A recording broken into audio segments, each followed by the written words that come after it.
Hello friends. आज की video में हम पढ़ने वाले हैं किरचॉफ का प्रथम नियम।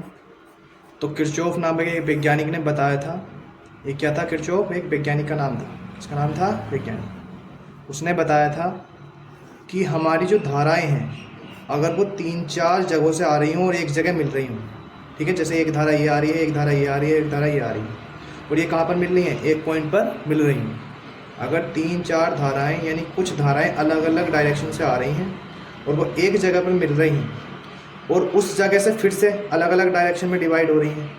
आ कितनी जगह से रही थी? 3 जगह से। और जा कितनी जगह रही हैं? 4 जगह। तो इन पॉइंट से जितनी जगह पर डिवाइड हुई और इस पॉइंट पर जितनी जगह से आई, वे सभी धाराएं आपस में बराबर होती हैं। जैसे आने वाली धाराएं कितनी हैं? 3। इसको मान लिया I1, I2, I3। जाने वाली हैं I4, I5, I6 और I7।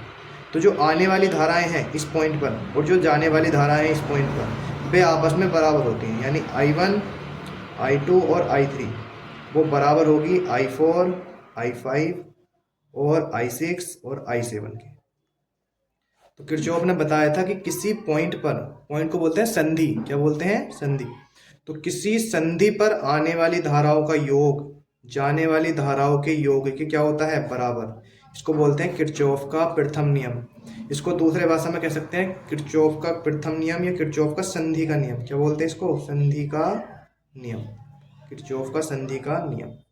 और एक पॉइंट और याद रखना है, इंपॉर्टेंट पॉइंट है इसका, कि ये आवेश संरक्षण पर आधारित होता है। किस पर? आवेश संरक्षण।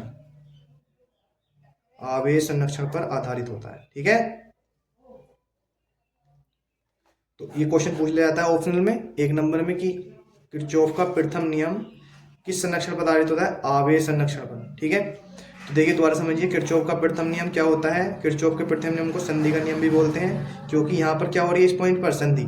जो आने वाली धाराएं हैं और जो जाने वाली धाराएं हैं एक पॉइंट पर, यानी एक संधि पर आने वाली धाराएं और जाने वाली धाराएं आपस में क्या होती हैं? बराबर। दूसरी भाषा में कह सकते हैं, बताइए, आने वाली और जाने वाली बराबर है, तो आने वाली और जाने वाली धाराओं का जो अंतर होगा वो कितना होगा? 0। कितना होगा? 0। यानी मान लो 10 धारा आ रही है और 10 धारा जा रही है, तो इनका आपस में बराबर होंगे। लेकिन हम कह सकते हैं जो 10 धारा आ रही है और जो 10 धारा जा रही है, इन दोनों को अगर घटाओगे तो कितना आएगा? 0। कितना आएगा?